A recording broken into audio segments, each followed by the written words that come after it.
Welcome to Bridging Borders, the podcast where we try to bridge the gap between cultures through insightful conversations. Together, we explore diverse topics from productivity to language learning, all the while helping you improve your English skills.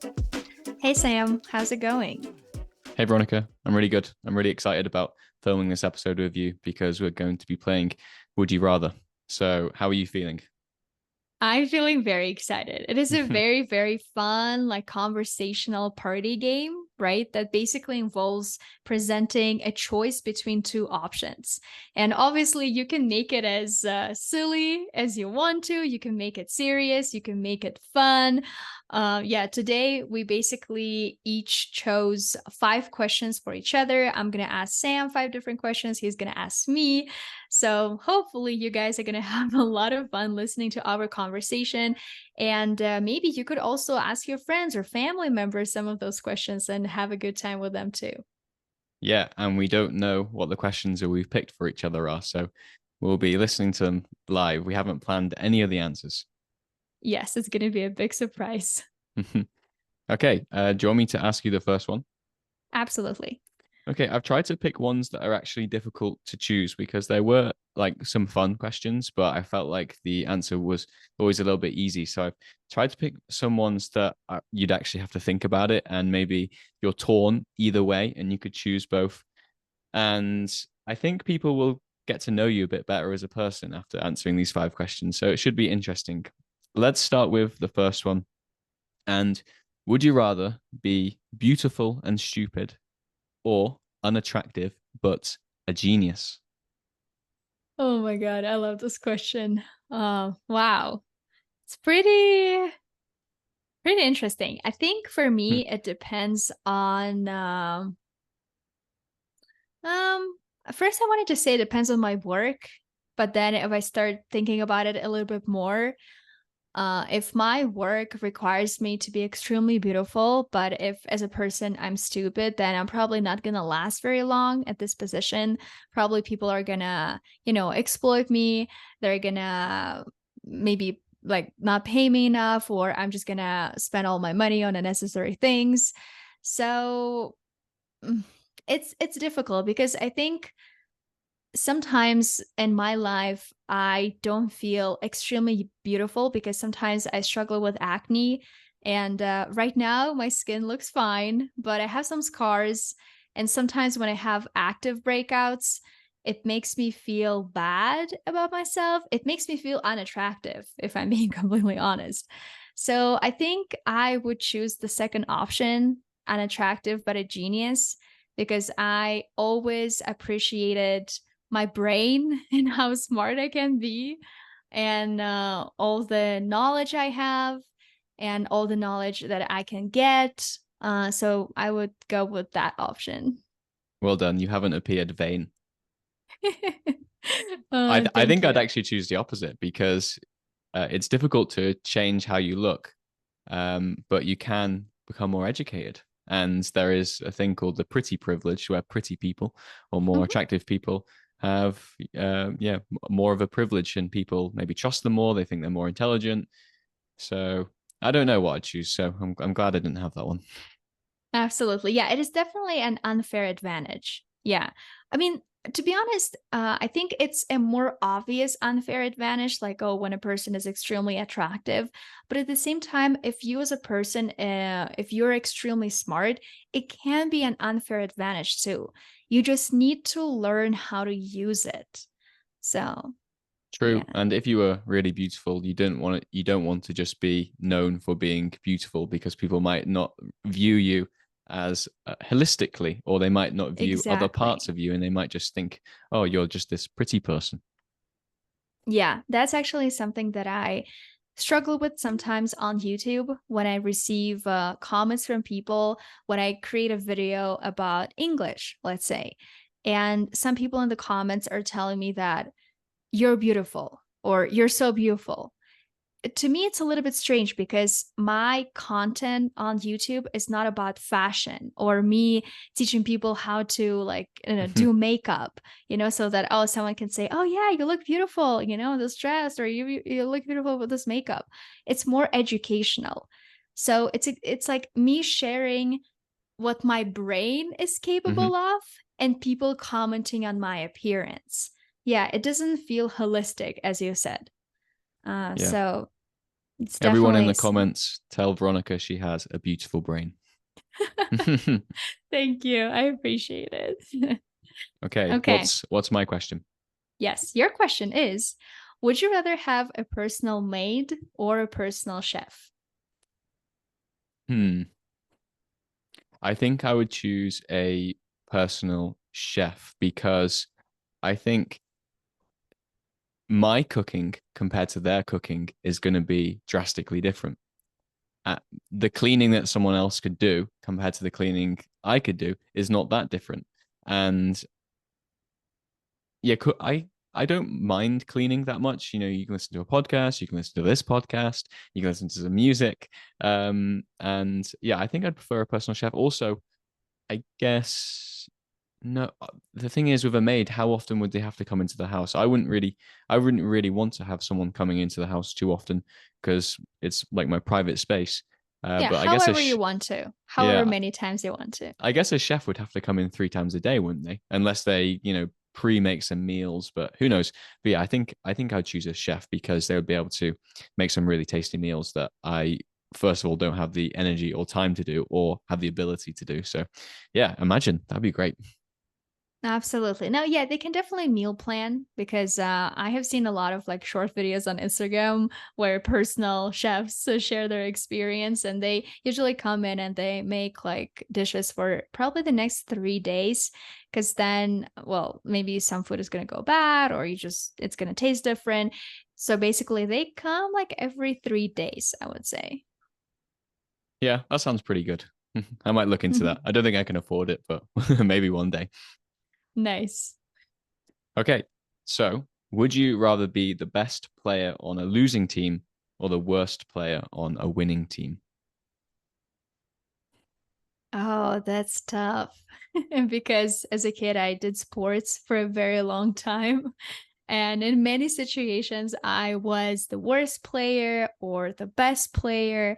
So I experienced both of these situations. And I would say I would choose to be the best player on a losing team. Yes, because I there were moments in the past when I was a kid, a teenager. I remember I played volleyball for some time and I was the worst player in a very good team. And I felt bad. I would say I felt bad that I could not match the standard, that I Mm. was not improving my skills fast enough. And obviously, at one point, like I quit because I Yeah. just realized that it was not something that I could do at this pace. That for me, that was the problem. The pace was the problem. Of course, I could continue playing volleyball like on a different team or with other people, and everything would have been fine. But with those people, with that team, it was pretty much impossible for me because I needed more practice. I needed more time. And that's why right now I would say I would rather be the best player because maybe if you're the best player, you can maybe motivate other people, maybe you can change the strategy, or maybe you can just go to a different team Yeah. and still be an amazing player. Obviously, that's something that professional athletes do all the time. In football, they constantly change teams. I mean, I love Formula One, and I mean, Formula One is different from like a conventional sport, but it happens there all the time. Some drivers, they just change teams almost every single season because, oh, here, like, I don't like it. The car is bad here. Let me Hmm. go to a different team. So, Yeah, interesting. That makes sense, like playing for a team continually. But what about just an individual match? individual match. Yeah, a volleyball match is just one match. Would you prefer to be on the winning side, but the worst player, or the other way around? No, still the other way around. Okay, yeah. Because I still want to feel that I feel confident in my skills. I don't feel that I'm doing everything like I'm progressing at the pace that I want to be progressing at, that I feel great, confident, strong my skills are amazing, I would still choose that. Okay, great. Good answer. Yeah, it's interesting. I really like this question. Yeah, it really makes you think. Yeah, Okay. I've been on either ends. I used to play football a lot when I was a kid, and I was one of the best in the team for quite a while when I was younger. But then gradually, as I aged, I just got worse and worse and worse. And I remember one final I played for the school once, and obviously it's a final, so it's an important. But I was on the bench, meaning that I wasn't in the starting 11, and I didn't come on for the entire game. So I didn't even play. My team won. Exactly. And yeah, it felt really bad, even though we won. I didn't care whatsoever. Exactly. Yep. It reminded me of when I was 12, 13. I did track. And in track, there's this, unfortunately, I don't remember the name. Maybe you're going to help me here. There's this like competition when you run around the track, like four people, and you It's a pass the relay. stick relay. Okay, got this one. Yeah. So we would do that. And I was definitely the weakest runner, but we won. And I felt exactly the same thing. I was like, I was so bad. Like they literally saved us. Like all the other three girls, they like literally saved me, our team. So Yeah, no. that's a weird sport, isn't it? Because you're running as a team, but also you have that individual competition as well. So you could, like you said, you could lose your section of the sprint, but your team makes up for your loss. Exactly. Yes. So Sam, would you Mhm. rather always be 10 minutes late or always be 20 minutes early? Yeah, this was on my short list of questions for you. I think I would prefer, I would definitely prefer to be 20 minutes early. So I really don't like being late for anything. And in England, we have a culture where people are expected to do things on time. And if people are late, it's almost seen as a bit rude, I guess, like you don't value the other people's time. And when I moved to Spain, it was a really big culture shock because they don't care about being on time whatsoever. And being 10 minutes late is being on time. So I don't like being late because it just makes me feel like I haven't got my life together, or like I'm being rude, or I don't want to offend the other person. And I guess if you're including everything, that would mean every single thing for the rest of your life, meaning every single interview, yeah, everything. And I wouldn't want to be 10 minutes late, but 20 minutes early, that's quite a lot. You'd be wasting quite a lot of time. That would add up over the years, wouldn't it? And that's a lot of time just you twiddling your thumbs or looking at your phone. But I think I would choose 20 minutes early. What would you choose? Yes, exactly the same thing too. And I also have this story of a culture shock that I experienced here in Mexico because it's exactly the same thing. People think that if you're like 10 minutes late, you're on time. Like, and being early is like, why? Especially when it comes to parties. If someone invites you, if there's like a group of people there hanging out, you tell them, okay, guys, come over at 5, and they're gonna come at like 7. And this is crazy to me because in Russia, if someone tells you come at 5, you come at 5. If you're late, you let the person know. You're like, oh, sorry, I'm gonna be like 10 minutes, 30, I don't know, 40 minutes late. But here it's so different. It's like Mexico time. Hmm. People have a different, yeah, it's just different culture and different ideas of going to parties. Yeah, that's a really good point. And actually, in England, it is the same as that as well. And if it's a dinner party, maybe you're expected to be on time. But if it's a house party, then the later you arrive, the cooler you usually are. And we have a phrase, fashionably late. So yeah, if you're ever going to a party in the UK, don't turn up at the time they tell you. Come at least maybe 30 minutes or an hour. But yeah, my friend had a Halloween party a few weekends ago, and he said come around at 7, and I texted him at 8 o'clock saying, has anyone arrived yet? And he said no. So yeah, yeah, No. people don't come to parties on time in the UK either. I It's don't know. I don't you like just don't that want at to be all. you just don't want to be the first ones who are there and kind of making that. I guess people want to just get there when it's a bit easier, when everyone's had a bit of alcohol and the party's getting started, if that makes sense. No, no, I get it. Yeah, because like they maybe they feel uncomfortable being the first one. Yeah. but it's definitely not me. I would rather come like on time, and then I would leave earlier, and then I would come home, I would go to bed, and it would be amazing. Yeah, you're probably happier the next day. Absolutely. Yes. Okay, so my question for you is, would you rather detect every lie you hear or get away with every lie you tell? Oh, that's tough. I I told you I tried to pick think, difficult ones for you. yeah, yeah. No, these are definitely difficult. I think I would rather detect every lie I hear because I don't like lying to people. And when I lie and I get away with things, I mean, I can do it right now, especially Yeah. when, it's like, especially when you like text someone and all of that, you can't see the person. And it's just easier to lie, like if you need to, if you're texting, let's say. So it's kind of like I feel like every single one of us knows how to do it if it's 100% necessary. Like we all lie to someone by saying that, oh, we're sick, when in reality we're not. We just Yep. don't want to go. So mm, in reality, if I could, I would say neither because neither one sounds appealing, but maybe the first one because sometimes I feel like the person is lying to me, but I don't know for sure. And like being certain that a person is lying to me would be cool. But at the same time, maybe it would make me extremely stressed and anxious because I would see every single lie and I would understand that it's a lie. And maybe it would just motivate me to write a book about my extraordinary Yeah. ability. Yeah, that's a good use of it.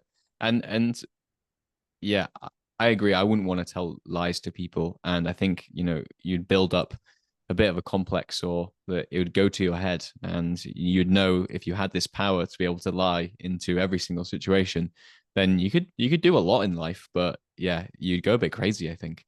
But Hmm. I guess if you could detect every single lie, are you going to call people out on it? So, for example, your family or your friends or, your boyfriend makes a comment to you and it's just a white lie or it's just a little lie. And I think people do this on a daily All the basis. time. Yeah. Like even if people say like, how are you? And they're like, yeah, I'm good. And you're like, ding, it's a lie.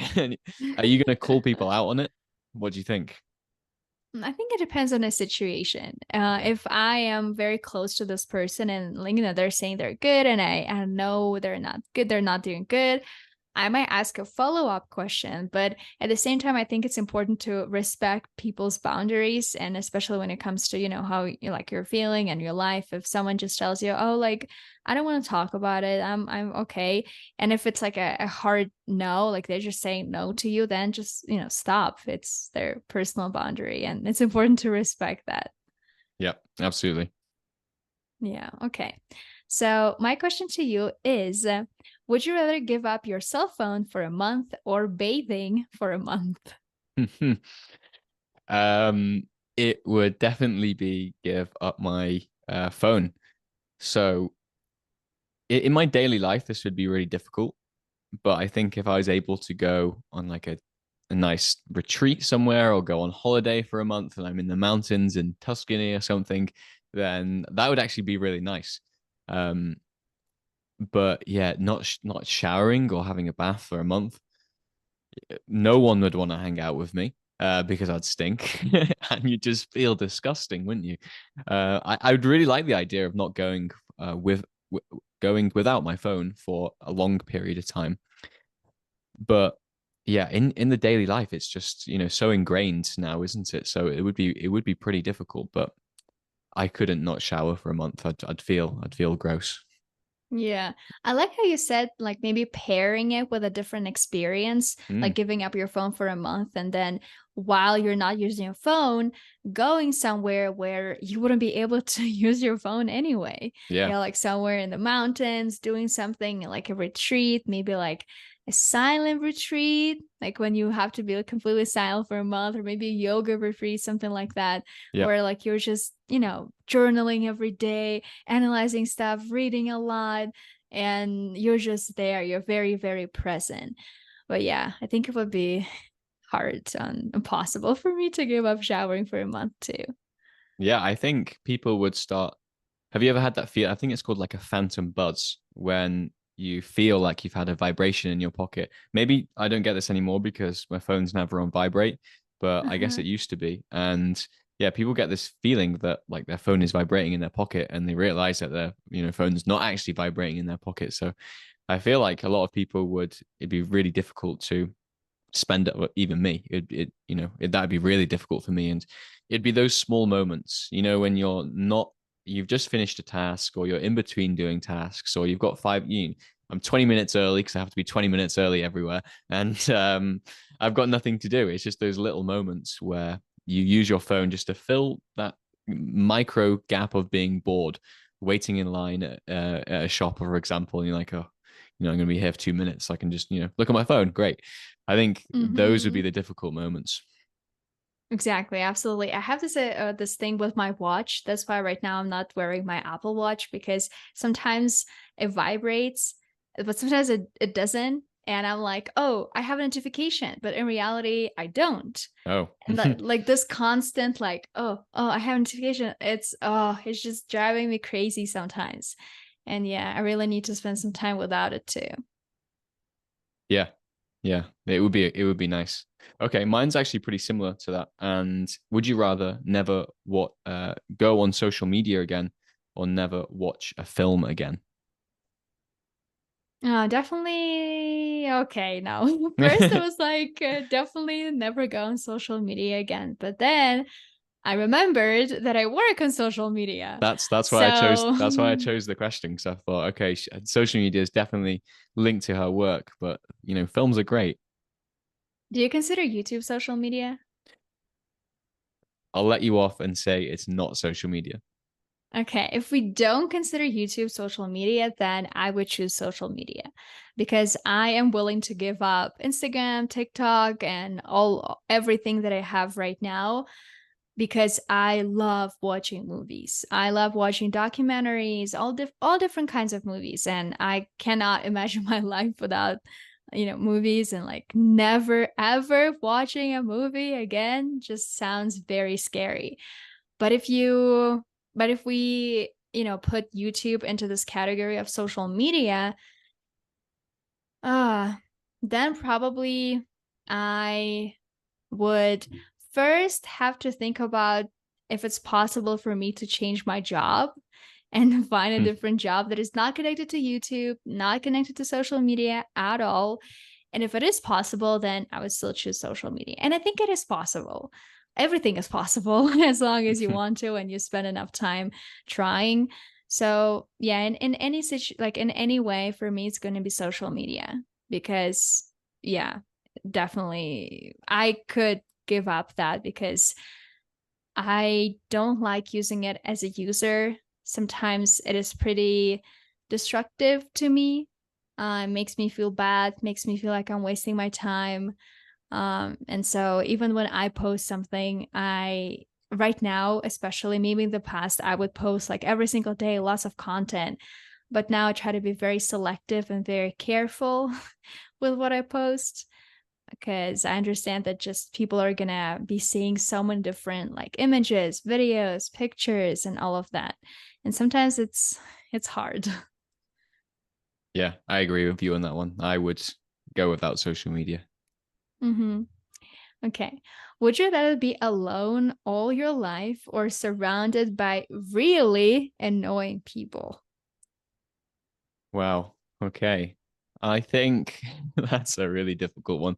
Um, I guess being alone, like when you say alone, I'm guessing like alone, alone. Like, Alone, alone. is it like what's that film with? Is it like I Am Legend, like I'm the last person alive, or is it like there's other people around me, but I'm not kind of friends with them or I have no connection with them? I think like that. Okay. Yes. Yeah, Yeah. I think it would be with people, even though they're really annoying, because I would have to just try and work on them. Like, okay, maybe it's time for you to go and see someone and maybe not work on not being so annoying. But who knows? I think, yeah, it'd definitely be around people. I think being alone would be really horrible. And having relationships is what makes life worth living, and it's the best thing about being alive. So it'd be really sad to be alone for your whole life, and especially surrounded by other people as well. So Mm-hmm. but yeah, I guess annoying people, that wouldn't be nice, but maybe it'd be something that I just have to radically accept. Absolutely. I would choose that too. Yeah. Being with very annoying people, because being alone and seeing other people around you and not being able to do anything about it is pretty horrible. Yep, absolutely. Okay, the last one for you. It's quite a deep one. Would you rather die in 20 years with no regrets or live to 100 with lots of regrets? Definitely no regrets. Okay, 20 years. I yeah, I mean, uh it's tough. It is, Yeah. all these questions are very hard. Yeah. I would say if I have no regrets, I lived my life the way I wanted to. Everything was great. And, I think I would not even be regretting the fact that my life is ending. So, but being 100 and realizing that my life is going to be over soon, and I have so many regrets and I can't do anything about that. I cannot change them because, I'm 100 years old. I don't have any more time. I think that makes me very, very scared. Yeah, I agree. It's one of I think I've said this on a previous podcast, but it's my biggest fear of waking up being middle-aged, or I guess in this case 100, and feeling like I've wasted my life or having lots of regrets. So, oof, it's a difficult question though, isn't it? 20 years, I would be Mhm. 47, which isn't Mhm. that old at all. But who knows? Yeah, I think I agree with you on that one. Yeah, absolutely. It's just, I think if when you think about, oh, we all kind of regret something in our lives. We all have regrets, but at the same time, right now, if you regret doing something or not doing something, you still have time to change that. You can like change your mindset, you can talk to this person or do this thing or not do this thing in the future. You still have time. But I think it's just the scariest part is the fact that you don't have the time to do anything about this regret. It's still there, it's gonna haunting you, Yep. and you cannot do anything about it. Yeah. Yeah. Yeah, absolutely. It would, yeah, it'd be horrible. Hopefully that doesn't neither of those things happen. Hmm. Yeah. And my final question to you, Sam, is would you rather be the funniest person in a room or the smartest person in a room? Hmm. That's a really good question. And I might have to think about that for a while. I think my initial reaction is the funniest because I think you can form better connections with people when you make them laugh, and it's a good feeling making people laugh, isn't it? So I guess it'd be that because it'd make myself feel good, and I could make other people feel good. So I think being the funny, I think you have to be. I think funny people are intelligent, and they just are intelligent in a way that isn't perhaps academic, or it's not like mathematical, but most of the time it's language based and it's cultural based, and they have a very good understanding of people and behavior and stuff. So I think someone being funny or very funny is someone who is very intelligent. But I think I would prefer to always be the funniest person in the room. Nice. Interesting. I like how you said that funny people are intelligent, but in a different way. And maybe it's not that they're intelligent in a different way, but they're funny, and like other people who cannot be like funny naturally, they maybe don't have this aspect, of the same type of intelligence, let's say. Because it's hard. Yeah, being funny naturally It's hard. And I don't know, it's also a very interesting question. Like, can you train that? Can you improve that? Can you become more funny? I just immediately think about stand-up comedians. And some, like, there are a lot of extremely famous stand-up comedians who started out being not very funny, Hmm. but now they're extremely funny. Their jokes are amazing. Everyone loves them. So it's also like a very interesting question. Is it like your, innate ability to be funny, or can you actually do something about that? Yeah, that's a really good point.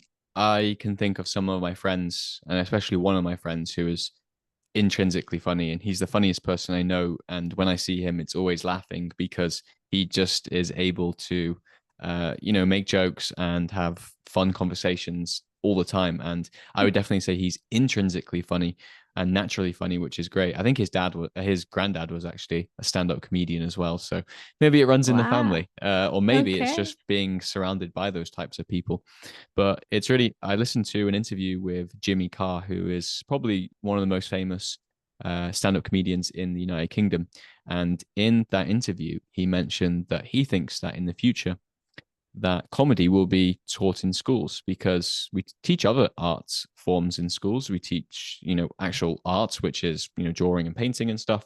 We teach drama, we teach music, and he believes that maybe stand up or comedy in general will be taught in schools as well. And he thinks that it he thinks there should be like, workshops of how to craft a joke and stuff like this. And I guess he would be in the camp that I guess some people probably think you're either funny or you're not. And I've listened to quite a few podcasts from stand-up comedians, and there have been I've heard multiple times that judges or people that own comedy stores or kind of venues, and they're judging the comedians if they want them to perform there full time or not. They either think he's got it or she's got it or she hasn't got it, and it's just like just a you can just tell instantly. But I think Jimmy Carr would think that it's something that can be trained. And yeah, you mentioned something really important that I'm sure lots of people when they first started weren't funny at all, and they're probably horrendous. And now they're famous stand-up comedians, and they would be classified as funny. So yeah, like many things, it probably is a trained skill. But I think, like I mentioned before, some people are just naturally funny.